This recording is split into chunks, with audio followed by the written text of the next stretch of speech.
안녕하세요, 여러분. 오늘은 일본이 미사일 개발에 박차를 가하면서 동북아 정세에 어떤 변화가 일어나고 있는지 이야기해 보려 합니다. 여러분도 아시다시피 일본은 오랫동안 전수방위라는 방침 아래 군사력을 제한적으로 운영해 왔습니다. 하지만 이제는 그 틀이 완전히 깨지고 있다는 소식입니다. 일본이 현재 집중적으로 개발 중인 무기, 바로 12식 지대함 유도탄입니다. 이 미사일은 기존에는 사거리가 200km 정도에 불과했는데요. 이번에 개량된 버전은 무려 900에서 최대 1500km까지 늘어났다고 합니다. 사거리가 7배 이상 증가한 겁니다. 이 정도면 북한은 물론이고 중국 내륙까지 타격할 수 있는 수준입니다. 이 미사일이 왜 중요한가 궁금하시죠? 첫째, 이 미사일은 순수 일본 기술로 개발되고 있습니다. 일본은 미국산 토마호크 미사일을 구매하기로 했지만 동시에 자체적인 미사일 개발에도 엄청난 예산을 투입하고 있습니다. 이번에 개량된 12식 미사일에는 최신 GPS 유도 기술과 A사 레이더 기술이 적용되었고 심지어 적의 전파 방해를 극복할 수 있는 시스템까지 포함되어 있다고 합니다.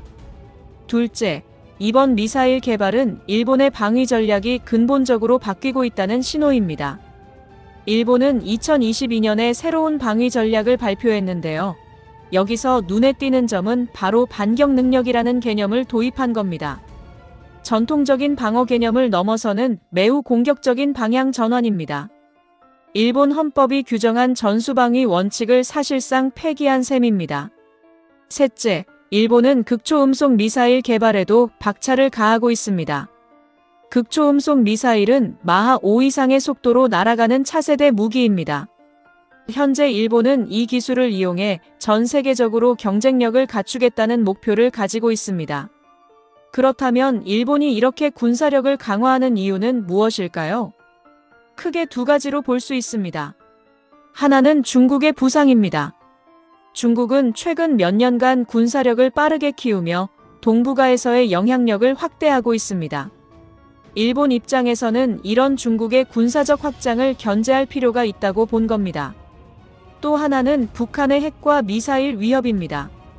북한이 계속해서 미사일 실험을 감행하면서 일본 본토에 대한 위협이 커지고 있는 상황에서 일본도 대응책을 마련해야 한다는 압박을 받고 있습니다.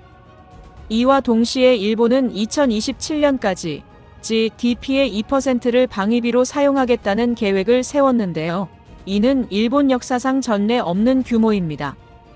이번 미사일 개발에도 막대한 예산이 투입되고 있습니다. 이제 이 미사일이 주변국에 어떤 영향을 미칠지 한번 생각해 보겠습니다. 먼저 대한민국입니다. 일본의 미사일 사거리가 1500km로 늘어나면 한반도 전역이 일본의 타격 범위에 포함됩니다. 일본이 과거사 문제로 한국과 갈등을 빚고 있는 상황에서 이런 군사적 강화는 양국 간의 긴장 관계를 더욱 악화시킬 가능성이 큽니다. 이렇게 보면 일본의 미사일 개발은 단순히 자국 방어를 넘어서 동북아시아의 군사적 균형을 흔드는 중요한 변수로 작용하고 있습니다. 일본은 스스로를 지키기 위해서라고 주장하지만 주변국 입장에서는 위협으로 느껴질 수밖에 없습니다. 이런 상황에서 대한민국은 일본의 움직임에 대해 신중한 대응 전략을 마련해야 할 것입니다. 여러분은 일본의 이러한 움직임에 대해 어떻게 생각하시나요? 일본의 군사력 증강이 정당한 방어 조치라고 보시나요? 아니면 주변국에 대한 새로운 도전이라고 보시나요? 오늘 영상이 흥미로우셨다면 좋아요와 구독, 알림 설정 부탁드립니다. 다음에도 더 흥미로운 주제로 찾아뵙겠습니다. 감사합니다. 시청해주셔서 감사합니다. 더 좋은 영상으로 찾아뵙겠습니다.